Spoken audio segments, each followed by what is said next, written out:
Okay guys, so we're going to recap what we did on the third week of beginners swing. So we're talking mostly about 6 count and 8 count and the 2. So up until now everything we taught you has been 8 count. 5, 6, 7, 8, rock, step, triple, step, step, triple.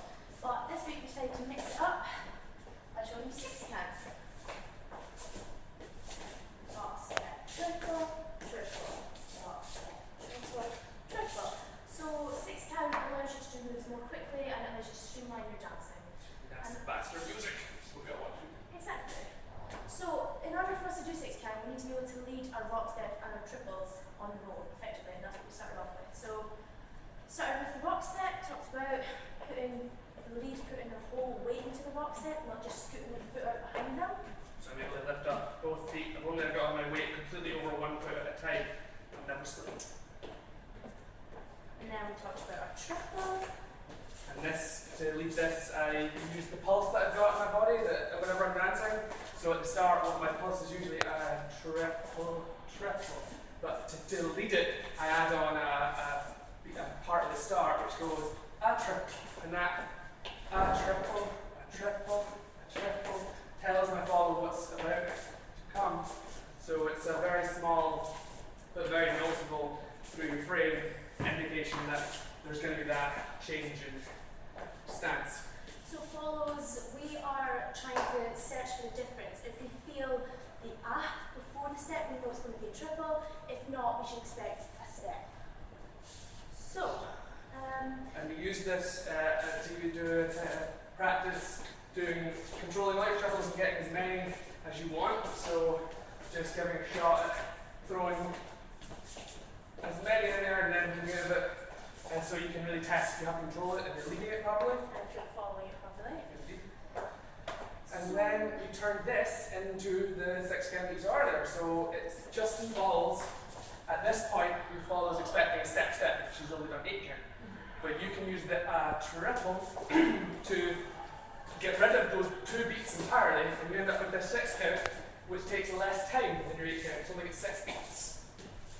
So it's just using that triple to override her intent to step step, but it's also, you want to contain it. It's a lot more contained and minimalist, conservative than your 8 count, which tends to be a lot bigger because it's got a lot more energy. So your 8 count can be usually a lot more expansive because you can collect it as step step. Your 6 count is usually a lot smaller because you're dancing faster. And by dancing faster, you need to change that momentum at that triple step really quickly. So if Fitz didn't contain his momentum, then my momentum would go flying off, and Fitz would have to use all of his strength to bring me back to do that second triple.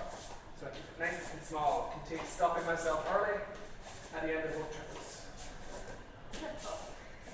So if you guys want to practice at home, I would suggest mixing up doing lots of triples and then throwing in a rock step. Lots of rock steps and throwing in a triple. And then trying to mix up 6 count and 8. And of course trying to mix triples with steps.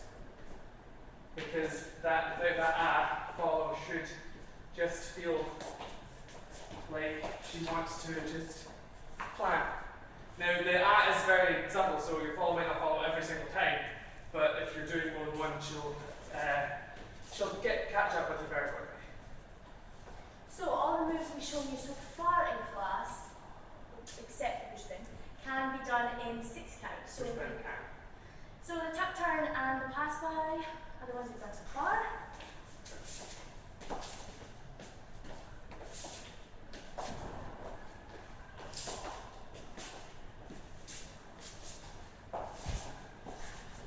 So the difference in the leading of the tuck turn in 6 count, it's all about the energy and the momentum that we're getting from the lead.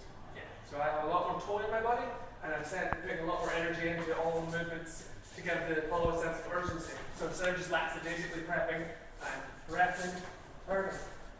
And then every movement that I want quicker, I'm adding more energy into it than I normally would. So from a follow's point of view, it just needs an 8 count tuck turn. Everything feels very relaxed. As follow, we feel like we've got ages to complete the spin, whereas in a 6 count, again, as I said, there's a sense of urgency, and it just reinforces feel right to add in the extra step. So you'll start to understand this when you start playing with it. Similarly, yes, similarly with the pass by, in an 8 count pass by, so relaxed, but all the time in the world to get there. But in 6 count, a lot quicker. Also, you'll notice on the first triple, the move is practically completed. Triple, whereas 8 count, rock step, only halfway through after the first triple. So for those who hadn't done the 8 count pass by, you just really want to think about going around this point. That's not trying to go around each other, we saw a lot in class. You want to go around this point and then get to where each other's were. Does that make sense? Yes, so that's about it for 6 count, 8 count.